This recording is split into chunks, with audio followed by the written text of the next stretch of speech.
Hello guys, we are today at Solecki Off-Road Team where we are preparing Jeep Wrangler JK for one of our customers. What's more, we are mounting very kit from Rubicon Express, which you had a chance to see in one of our last movies. I invite you to see this great Jeep and I invite you to meet with Adam, who explains you what is going to be mounted on the car, where we are right now together with this project, and please have a look at this great Jeep.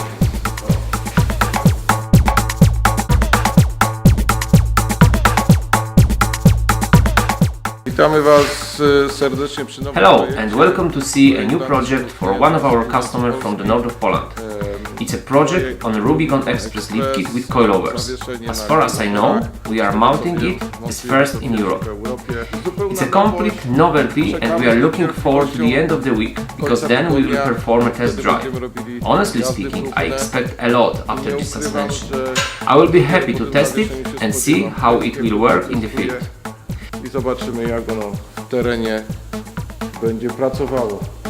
You don't really need to be an expert to discover that this lift kit looks really impressive.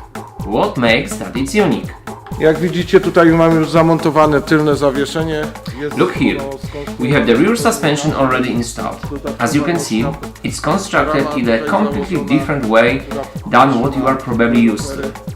There is an additional carrier frame that supports coilovers, and the whole looks completely different to the solutions which you might have seen so far, even if it was mounted on long arms. Other handles that are originally bolted and welded, another stop that breaks the rear axle, as well as the extension of the brake hoses. A stabilizer is also mounted in a completely different place. Here is a backward shift of approximately 12 to 15 centimeters. Additionally, there are other shafts here. Shafts on double crosses and at the front and rear. At the front, all original fasteners are cut out, replaced by other fasteners that are twisted, then welded to the frame permanently, which increases their strength. Rear control arms are based on a stiff beam reinforced with triangles that will also be welded to the frame. We have to admit that mounting this kit seems quite complicated.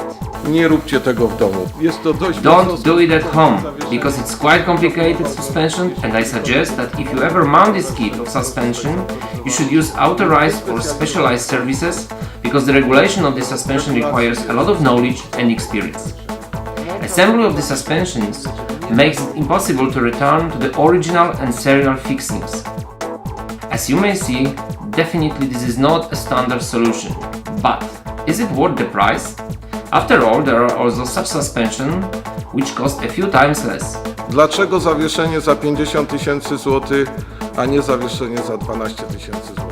Why the suspension for 13,000 euro, not for 3,000 euro?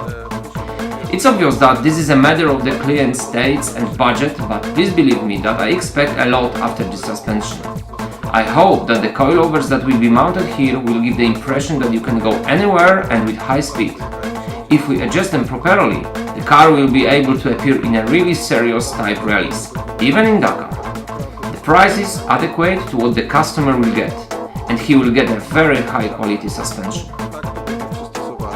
And that's all what we have prepared for you today. The next movie will be about finished project. Thank you, Adam. Thank you.